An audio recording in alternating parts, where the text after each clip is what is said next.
Vote తీయడానికి కాదు, మీ vote ఉంచడానికి ఈ డాక్యుమెంట్. మీ ఓటుకి ప్రీవియస్ ఏసీఆర్ తోటి లింక్ లేని వాళ్ళకు కూడా నోటీస్ ఇవ్వడం జరుగుతుంది. అట్లాంటి మన దగ్గర ఉన్నారు 13,216. ఇంకొక కేటగిరీ ఏముంది అంటే అనామలీస్. సపోజ్ నేను ఇప్పుడు నా ఫాదర్ తోటి మ్యాచ్ అయ్యాను, కరెక్ట్. బట్ ఇప్పుడు నా పేరులో ఎప్పుడైనా ఉంటుంది Hemant Keshav Patil, son of Keshav Patil.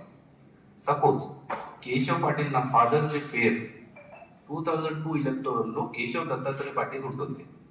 Miss match ఆటోమేటిక్గా క్యాచ్ అవుతుంది. ఆ మిస్ మ్యాచ్ వల్ల నోటీస్ జనరేట్ అవుతుంది. ఓకే, దీంట్లో ఏమీ తప్పు లేదు. నాకు కూడా నోటీస్ రావచ్చు, ఎవరికైనా రావచ్చు. అది ఆటోమేటిక్ జనరేటెడ్ నోటీస్. ఎందుకంటే ఓన్లీ అనామలీ అయింది. అది ఎవరు చెప్పట్లేదు అది తప్పు ఉంది, లేకపోతే మీ పేరు తీసేయాలి అని. బట్ వెరిఫై మాత్రం చేయాలి. ఓకే, అట్లాంటి కొన్ని ఇంకా అనామలీస్ ఉంటాయి. సపోజ్ నేను నా ఫాదర్కి లింక్ ఉన్నాను, కరెక్ట్. నా ఫాదర్కి నా బ్రదర్ కూడా లింక్ ఉన్నారు కదా, ఉన్నారు. ఇప్పుడు నా బ్రదర్దే నాదే ఏజ్ గ్యాప్ మినిమం 9 months ఉంటుందా లేదా? లేదు. మళ్ళీ డిస్క్రిపెన్సీలో ఇద్దరిదే పేరు వస్తుంది, అట్లా కూడా ఉండొచ్చు. తర్వాత నాదే నా ఫాదర్దే మినిమం ఎంత గ్యాప్ ఉండాలి? 18-19 years ఉంటుంది కదా, అది లేకపోతే కూడా అది అనామలీ. అట్లా 8 categories ఆఫ్ అనామలీస్ ఉన్నాయి. అనామలీస్ ఏమంటే మ్యాపింగ్ జరిగింది కానీ కరెక్ట్ ఉందా లేదా ఒక్కసారి బిఏలో వెళ్ళి హియరింగ్ పెట్టి కన్ఫర్మ్ చేయాలి. సో అనామలీస్ మన దగ్గర 1,02,635 ఉన్నాయి. ఎవరికి నోటీస్ ఇచ్చాము వాళ్ళు ఫోటో కూడా ఉంటుంది, వాళ్ళు నోటీస్ రిసీవ్ చేశారా అని అక్నాలజ్మెంట్ కూడా ఉంటుంది.